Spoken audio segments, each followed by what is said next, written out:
everyone. Welcome to today's episode of Derek and Best. Today, August 2nd, I'm your host, Derek Miller. As you can see behind me, it is still dark out. It's early in the morning. If you live on the West Coast, then you are used to getting up pretty early if you're involved in the market, which I am. And I'm going to do this broadcast a little early. I'm using the my outside light as my lighting, and actually this isn't too bad. So what I want to cover today, I'm going to do a second episode today. In the first episode, I'm going to go over some stocks that I didn't cover this week that have reported earnings. Okay, as you can see down there, McDonald's, on Starbucks, Moderna, XOM, XEL Energy, and Dominion Energy. I'm gonna run through those stocks. We're gonna take a look at them and see what we see moving forward. I discussed yesterday in my second broadcast where I thought the NASDAQ was going, and I had it going lower and breaking the lows of Friday, but I also discussed the fact that those lows were going to be broken last Saturday. So I put a target on there for the Qs of 450, and it looks like pre-market is sitting at 452. So I would say 450. Oh, let me hold on. There we go. We're back into light there. I would say 450 is certainly in the cards. And I also mentioned that the target would be Monday. However, I would say that target would be reached today, which is what I discussed yesterday. So in this episode, we're going to go over some earnings. And then later today, 10:30 Pacific Standard Time and 1:30 Pacific Daylight Time, and then 1:30 Eastern Standard Time. I'm going to have a conversation on Bitcoin, what it is, what it does, how it works. A lot of people think of Bitcoin as a currency. I would say, it's not a currency. It's technically a property, and it looks like it's going to be the new gold standard, right? It will be gold over in the crypto world. And they will base currencies on the value of that. So I'm going to get into that, why I just made the statement I made later today. I'm going to let's get into these stocks. So I'm going to talk about that 10:30 Pacific Daylight Time, 1:30 Eastern Standard Time, and let's get into these stocks. I'm going to do a repeat of this broadcast at 1:30 Pacific Daylight Time and 4:30 Eastern Standard Time, and I'll probably do a repeat of the Bitcoin conversation later in the day as well, probably 3 Pacific Daylight Time and 6 Eastern Standard Time. So maybe if you missed that this morning or afternoon, depending on where you live, you can enjoy it then. Let's get into some of these stocks. We'll go ahead and start with McDonald's. Let's get a screen share going here. Oops, wrong one. Screen share. There we go. All right, here we go. So let's take a look at McDonald's. Sitting at 452, still pre-market. All right, MCD. Let's see what's happening, and let's do a full analysis. Now, they've already reported, which is great, but sometimes after a company reports, they'll use that report, their earnings report, as a way to drive price in a direction either to sell more off or to buy more. It just depends, but they can use earnings to drive price to a place that really it shouldn't be, right? It shouldn't be there, but they used the news to either create excitement or fear. And so a lot of times looking after earnings is not a bad idea either. So if we look at McDonald's, I would not say, there's definitely a volume increase. I wouldn't call this a huge standout or anything. It definitely reached the lows of October of 23. In fact, it looks like it breached those lows. So let's zoom in on McDonald's and see what we see. That's interesting. So as you can see, this is the current volume. It doesn't really exceed this volume here is extremely interesting, and it's at the high. Okay, so that is an interesting little piece there. Let's see if it tells us anything about where price is headed, though. You have to like the way it came off the bottom. It used earnings obviously to drive prices up. What you want to know is, are they heading? Is this stock heading for new highs in the upward direction, or is this bounce off of earnings going to be used to drive to sell off this position and drive prices lower? As you can see, my light went off. It's okay. You don't need to see me at the moment. You just need to see this chart. Let's see. That doesn't tell us a whole heck of a lot. 1 hour. The one thing I will tell you about this position is it is moving very, very efficiently, meaning very few gaps. So price is being taken advantage of. When you're at a high and price is being taken advantage of the way this one is, you would assume that this is poised for a market drop as it approaches those highs again. When you look at this 1 hour bar, it takes, I mean, this is, and the reason you look at this bar, by the way, is just what it represents. We don't really care. I hate when people talk about bars, but what a bar represents is price movement. When you have giant price moves, for example, right here, you have a low of $250 and a high of $263. That's a $13 move, a $12 to $13 move in 1 hour on monstrous activity, which means that institutions were involved in this. Now, when institutions look to move price in an upward direction rapidly, is that a good or a bad thing? 90% of the time, 95% of the time, the most of the time, that is a bad thing. That means that they are driving price to get it where they want to sell off more. That is traditionally a negative sign, not positive. Let's take a look here.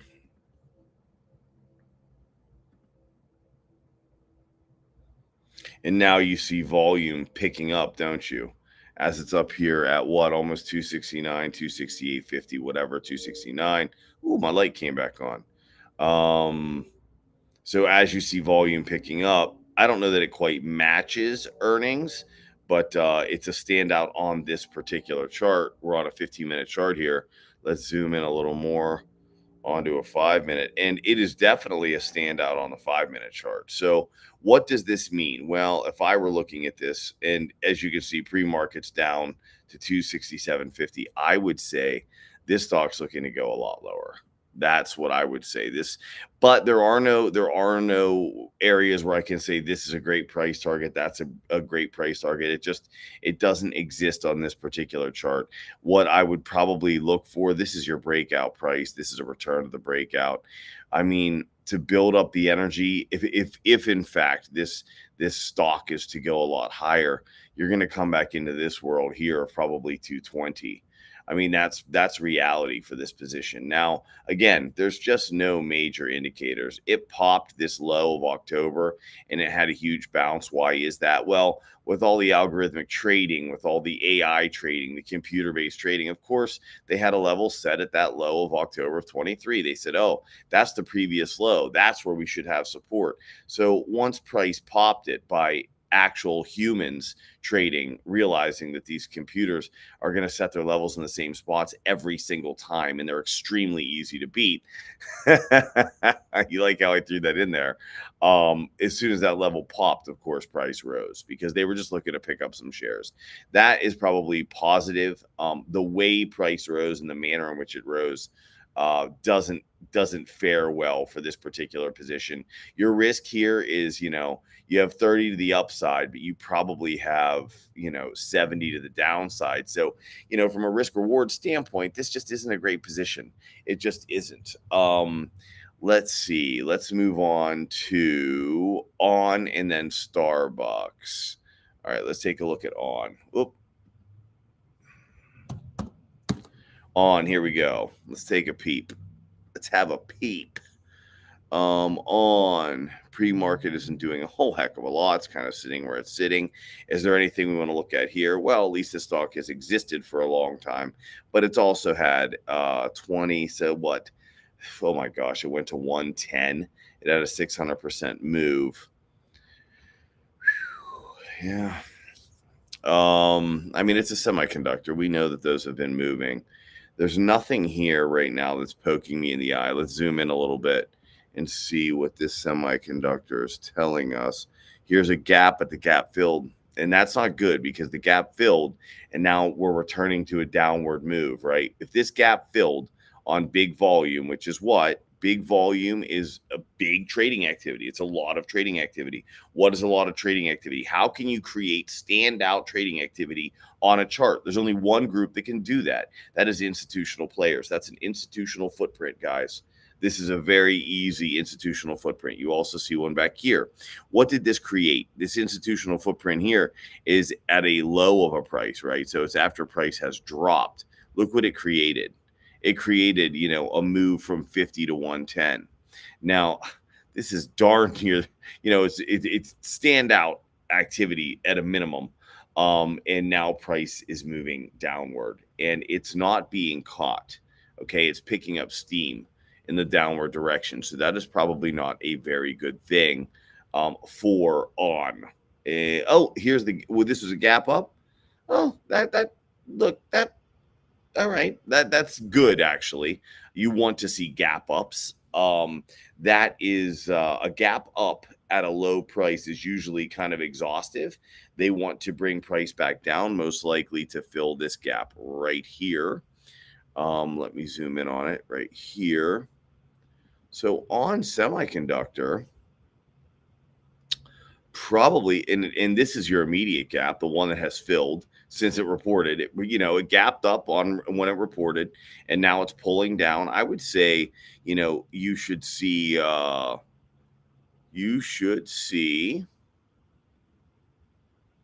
62. So let's go ahead and throw up 8 to 24.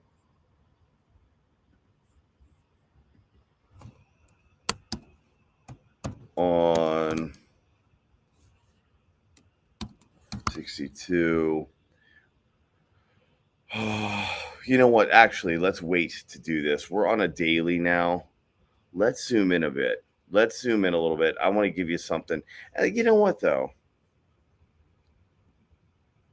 No, let's zoom in. Let's zoom in. There might be a more near-term target on this. Now, that's a daily chart, right? So you're looking at 6 to 12 months where you're saying, 62 is in play, but this is in the semiconductor area, which is attached. It's like one level below AI, right? So that'll happen much, much quicker than that. But let's zoom in. Let's see how they used all this activity to create this gap that is now reversing. I mean, this is institutions, everyone. This is an institutional footprint. This is groups of people. And, a lot of people find it hard to believe that these groups move in tandem. Oh, what are they getting together and sending each other emails? No, they don't have to. They're all on the floors together. They all communicate together. They're all in the same chat rooms. They're all in the same Discords. And it just kind of happens. It's not a conspiracy. But it's easy to identify. I don't need to be in their chat rooms. I don't need to see what they're talking about. I can see what they're talking about by pulling this screen up. Okay. You don't need all of that fluff. I certainly don't. And I pick positions every single day and price moves every single day. And I don't use that information because you don't need that information. It's evident. You can see it when you pull up a chart. A chart is the story of what's going on in that particular position, industry, sector, index. Okay, so let's zoom in a little bit more. I'm not trying to be gospel-y here, guys, but some people tune in for the first time and they have to understand how and why we do what we do here and how effective it is. Now, how effective it is, you can go back and look at my accuracy. I will go head-to-head with anyone. This gap is about filled. So this is your near-term gap that's filled. I would look for on semiconductor to go to head, by year end down to 62. It's a semiconductor, so it can go there much quicker. Here you have a gap higher. So you filled this earnings gap. They gapped it down, which this bodes well for higher prices, by the way, near term. See, that's why I said I wanted to zoom in, because if I didn't zoom in and I gave you a price target of 62, now I would tell you this: if you know how to build an actual portfolio, if you know how to actually place trades right now, you're simply going to go short term to, I mean, you could even go here, right? But we'll put the target here at 77. This is going to be blue. You're going to build out both positions. So what you would do in this case is you would say, well, I'm going to talk as I do this. You would say right now, hey, in the short term on semiconductor, I'm looking for $77, right? And then you're going to say on a longer term time basis, probably 6 months. It's a daily chart, so it can be 6 to 12 months. I am looking for, where's my dollar symbol there? 77, and we will be, now remember, we don't want to fight the market, right?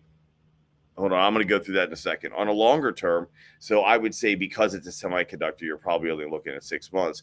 You're going to start building into your short here.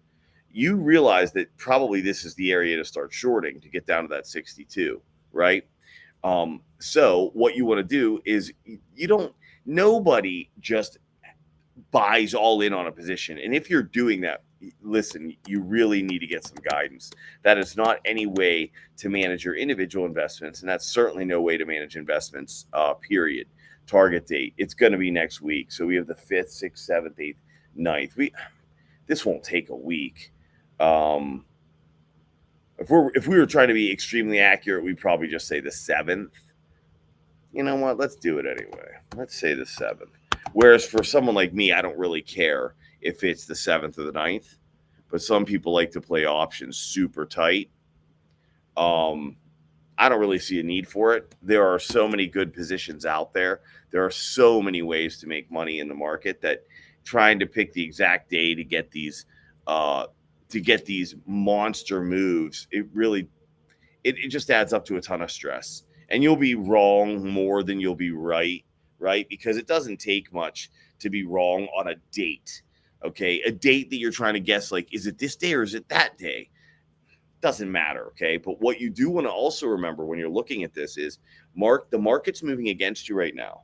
The Nasdaq's moving against you, right? We should break the previous lows, which are 454 on the Qs. We already have, according to pre-market, it's 452. Does it end there? Does it hit 450? It probably does hit 450. Then it's going to fill that gap. And then there's a chance that it could come back down to look for supply before it takes off in the upward direction. So that's why I said this should fill probably Tuesday or Wednesday, the 6th or the 7th. But we don't know exactly where does the down move end today? That will be my guess. The down move of the Nasdaq ends today. That will be my guess. Maybe it takes until Monday. Well, now you're pushed out a day. In any case, you should be looking at $77 in the short term, and then on a 6-month time frame, and I'll be happy to put that up. You should be looking down there at that 62. You should be looking right here.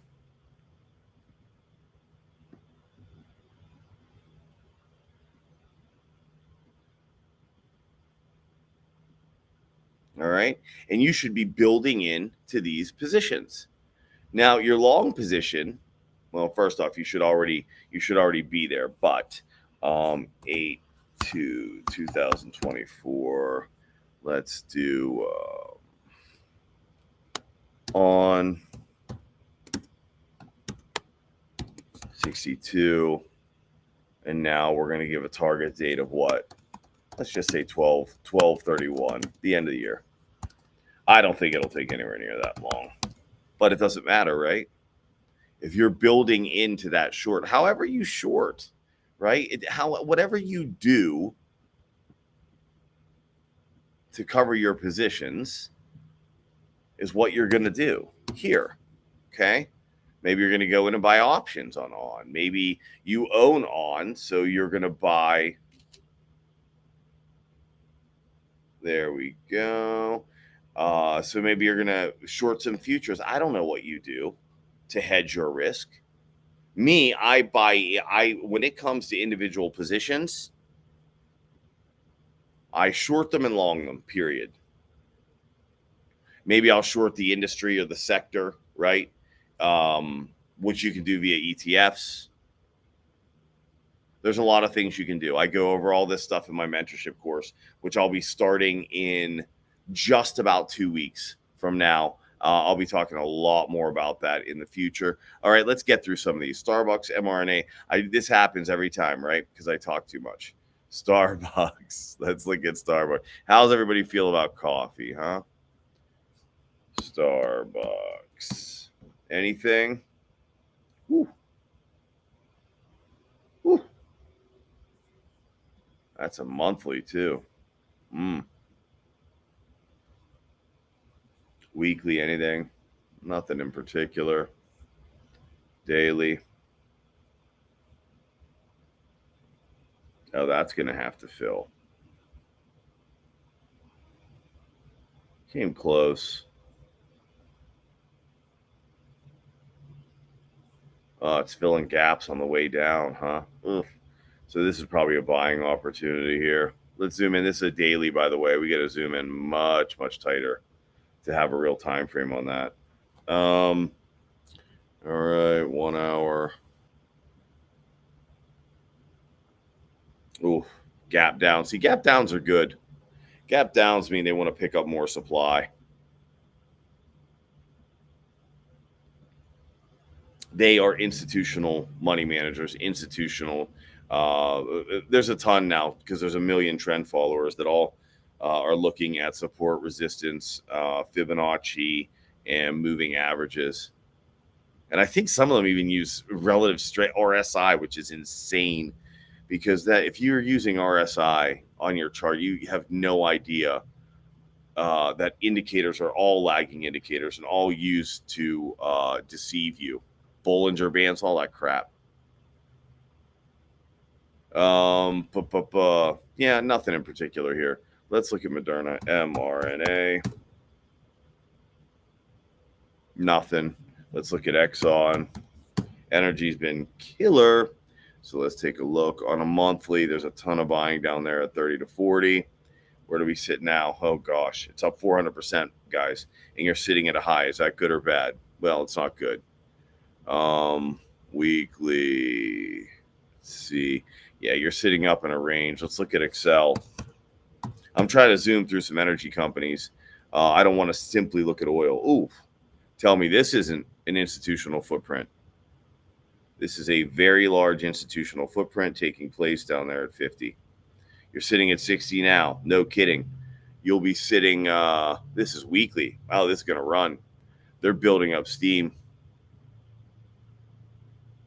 1 day. Look at that. This is why. Look at the price drop. What did I tell you about big, large bars, big, huge price swings on big volume?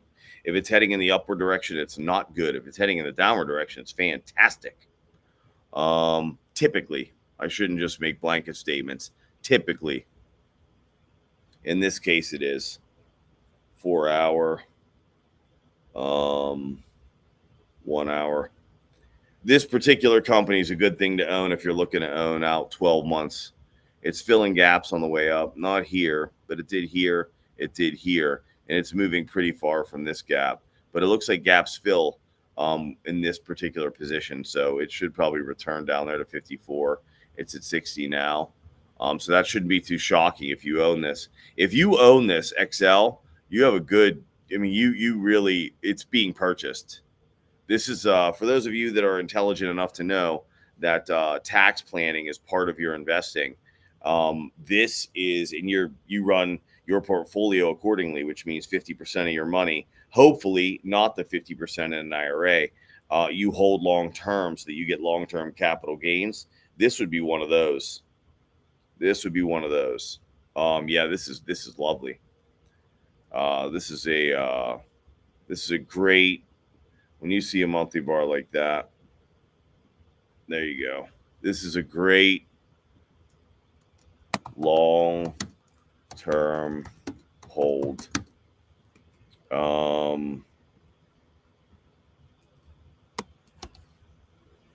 XL.